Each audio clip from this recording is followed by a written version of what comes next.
Close your eyes. Take a deep breath. And give yourself permission to relax by telling yourself that this is the most important thing for you to do at this moment, and that you're okay letting go of any attention you may otherwise be giving to anything else.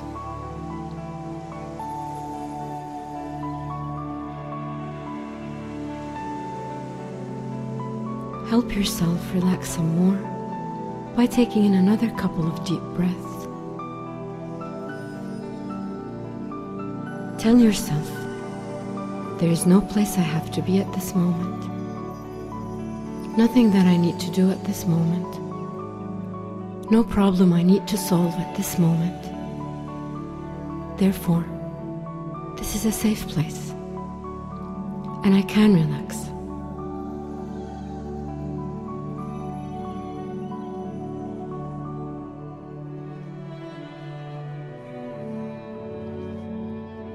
I'd like you to imagine yourself now in a corridor.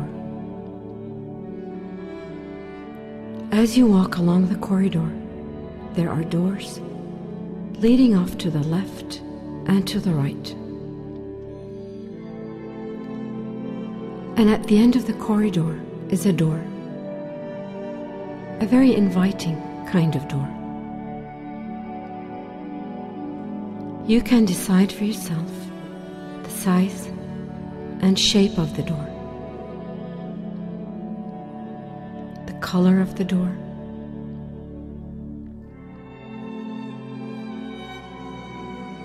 is the door a plain door, or does it have panels?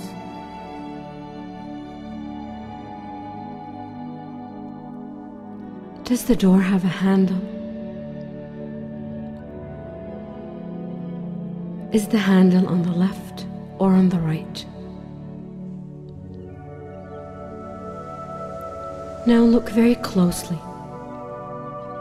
Does the door seem to open inwards or outwards?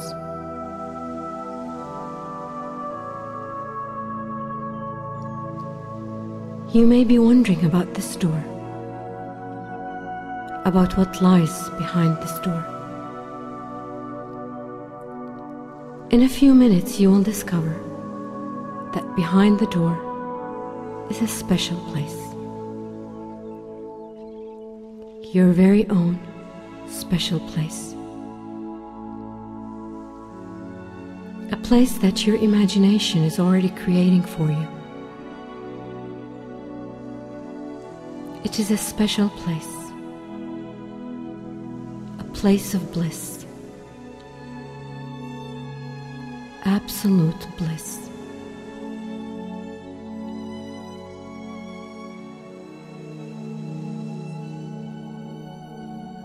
Now, bliss is an old-fashioned word.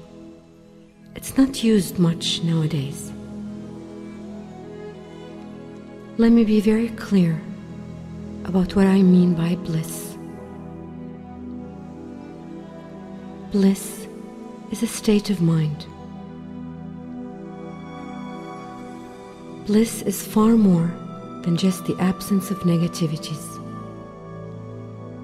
the absence of worries, the absence of problems, concerns, difficulties, traumas, and upsets.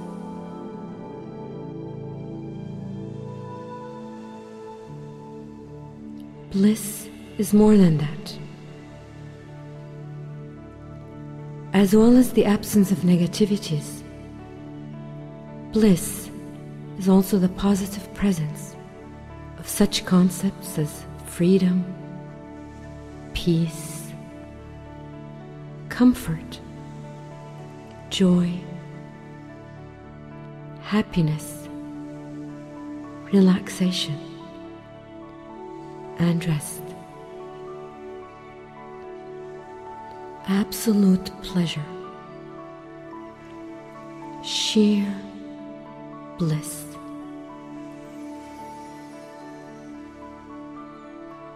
So in order to experience a sense of bliss, then we have to at least on a temporary basis, be able to put all of our problems and worries and concerns off to one side.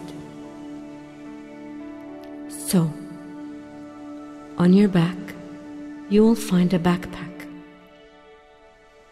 Take the backpack off and place it in front of you. Open the backpack. Inside, you will find a collection of stones. Special stones.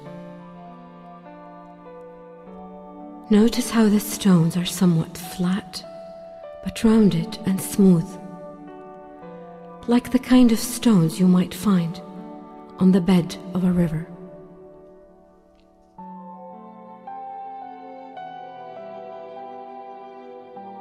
These stones are special because in relaxation they are very symbolic. The stones represent all of your particular problems, every problem, every concern. And because these stones represent every problem, only you will know exactly the number of the stones in your backpack.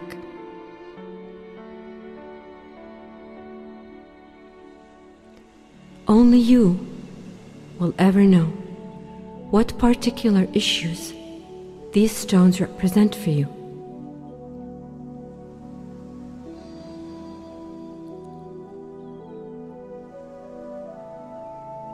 Only you will ever know the weight of these stones.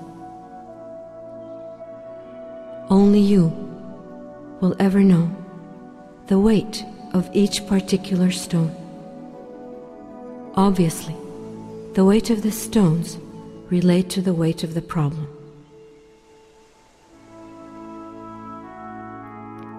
These stones represent all of the problems that you have in your mind. There are the problems of now, the present,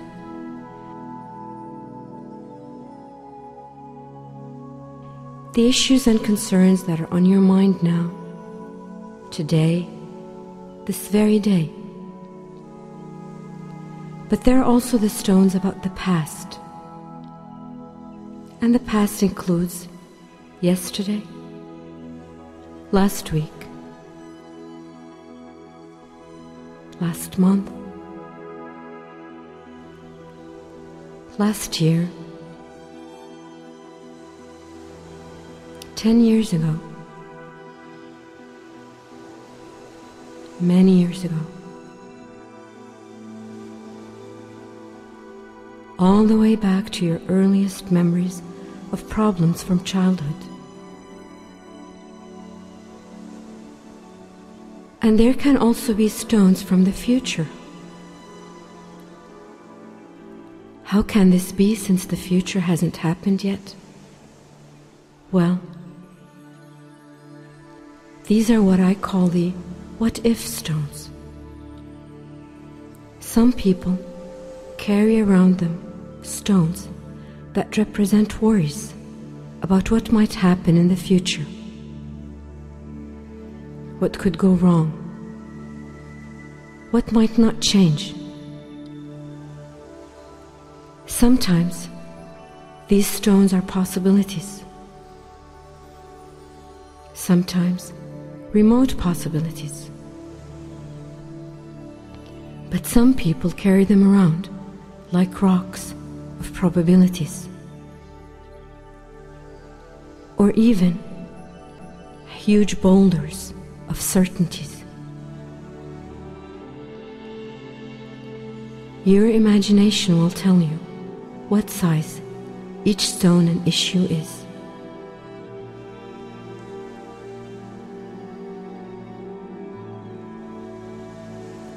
Now look at the stones in the backpack. This is what I want you to do. In a few moments, I will give you the signal to start emptying the backpack. This is how I want you to empty it. In a moment, I want you to look at the top stone. It will probably have a label on it to let you know what problem it represents. I want you to read the label and identify the problem. Then, briefly, feel the weight of the stone and place it down on the floor beside the door. Then turn to the backpack and identify the next stone. Feel the weight of the stone and then put it down beside the door. Now turn to the backpack and start uploading all your problems, stone by stone, issue by issue, problem by problem, till the bag is completely empty. Take all the time you need.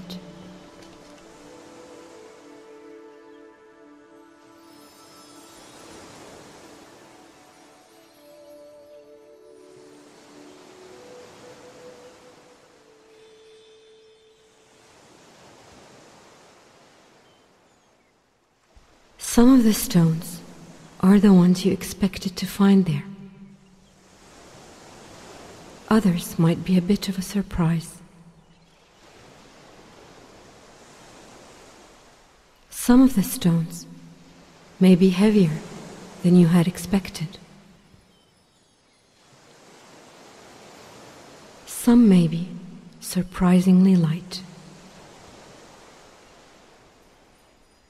Some of the stones may have been there for a long time. Some problems can have 3 stones.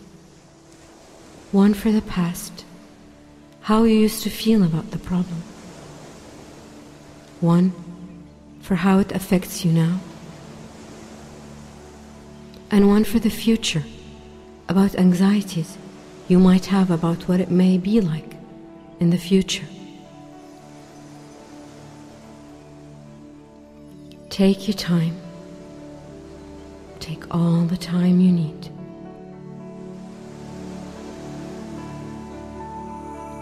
Stone by stone. Some stones may have lost their labels. Hard to remember what these stones represent. But they still have weight, so take them out and put them down by the door.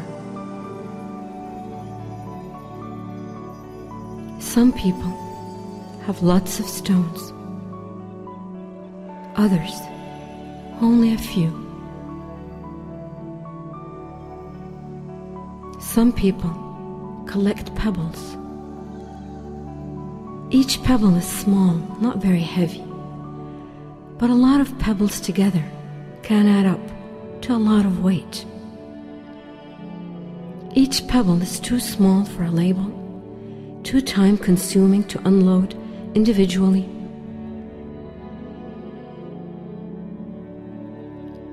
So you can just tip any pebbles out at the end.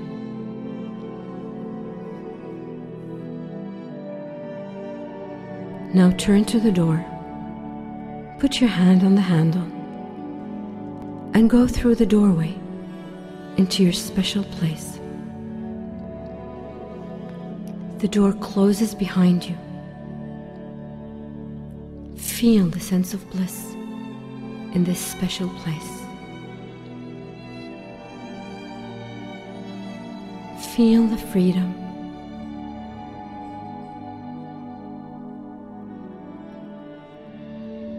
Look around at the place you find yourself.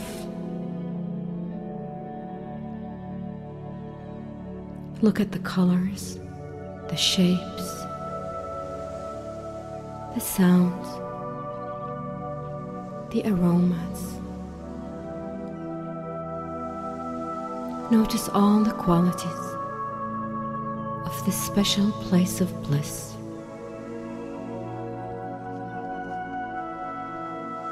Now go back to the door and leave the special place of bliss.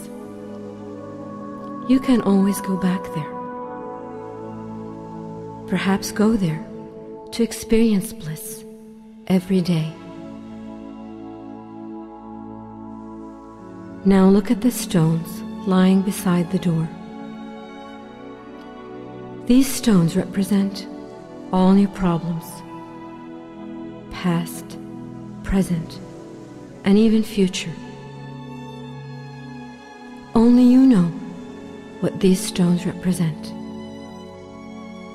Only you know how many stones there are. And at this point, you might like me to wave a magic wand and make all the problems disappear. But that's not possible. That would be fantasy. This is reality. And you in reality, there are some things that cannot change. You cannot change the past. You cannot change 1 minute of the past. Not even 1 second of the past. In the same way, you cannot change the stones. You cannot change the size, the shape, the color, the texture, or the number of the stones.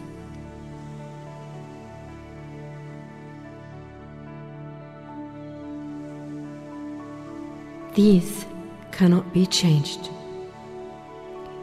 But there is one really important change that you can make. You can change the location of the stones. If you want, for some or even for all of the stones, you could choose to leave the stones lying there.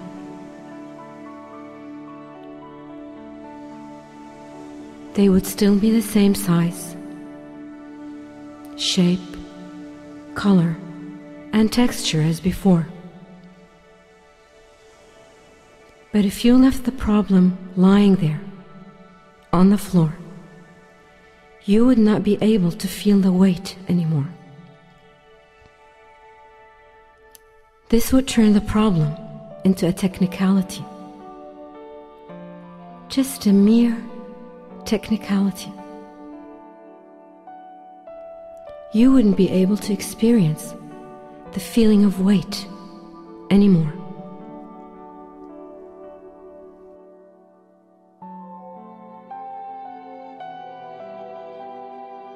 On the other hand, if for whatever reason you feel a need to carry some or even all of the stones as a burden, then feel free to pick up those stones and put them in the backpack. To experience the problem as a burden, you need to be able to feel the weight of the problem.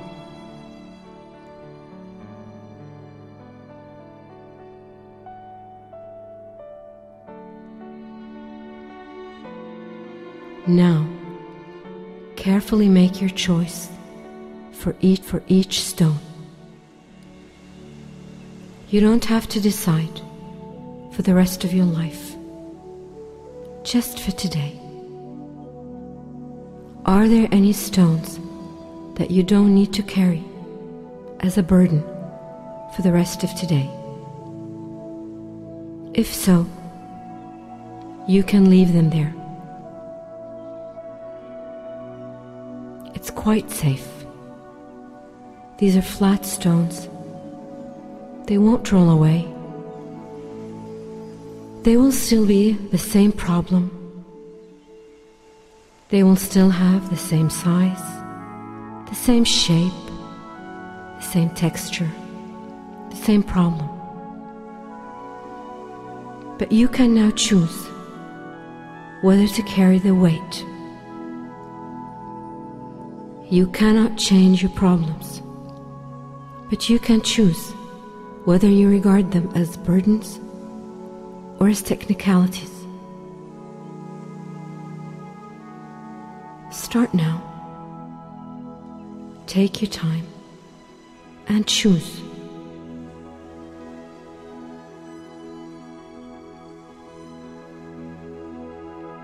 It's awesome.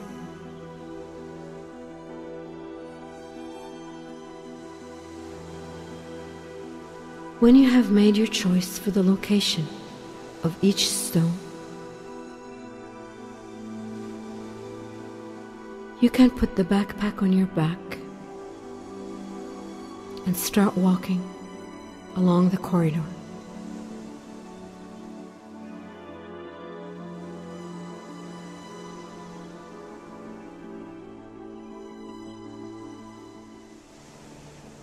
See the doors to the left and to the right. And on the floor you may see some stones.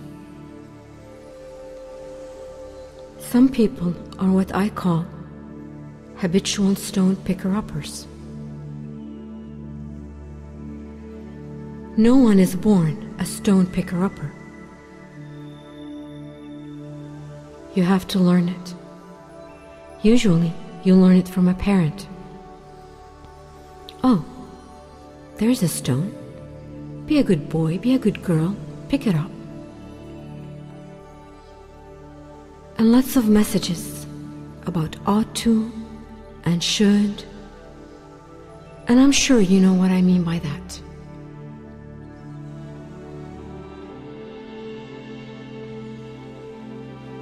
But some people with a lot of stones are not habitual stone picker-uppers.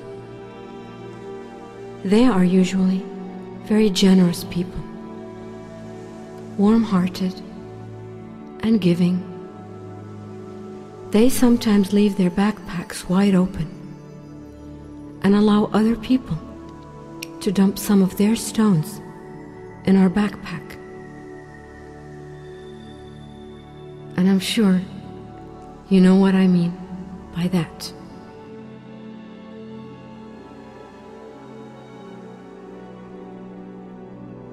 Now there is a time for laying down of stones and a time for gathering stones.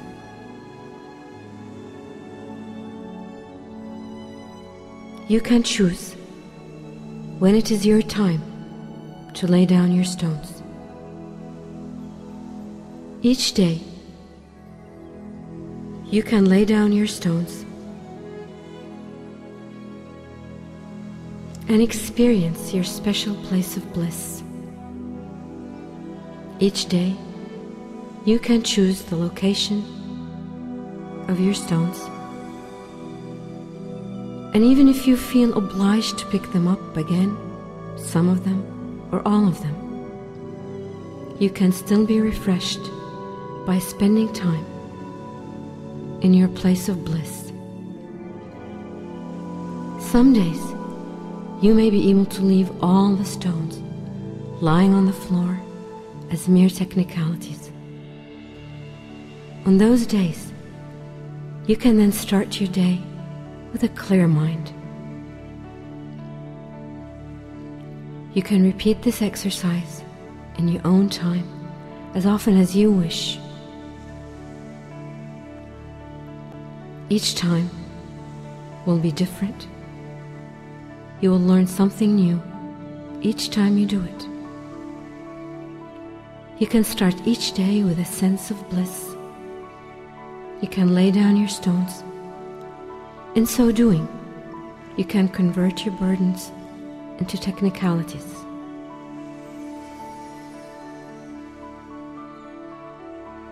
But for now, Just gradually reorient yourself to this room and to this time. Take a deep breath. Hear the noises around you more clearly. And when you're ready, and only when you're ready, just gradually open your eyes and come back into this place.